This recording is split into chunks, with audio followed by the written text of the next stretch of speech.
Samaritan people. Yung, kung mabasa nyo sa New Testament, may parable about doon.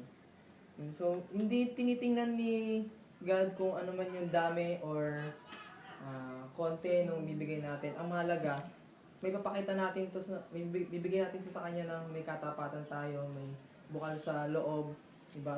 Walang hindi masama ang loob natin. And dinagdag pa niya dito, whatever it is, which at the moment is God's means of testing my faith and bringing me to the recognition of He is, that is the thing I can offer. So, kung ano yung pwede natin ibigay na magpapakita na nire-recognize natin siya bilang God, bilang provider natin, yun yung ibigay natin.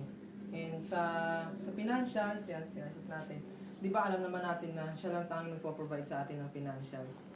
Every time na kahit minsan nakakala natin na wala tayo, pero sakto, dumarating. Talagang pinaprovide ni God sa atin.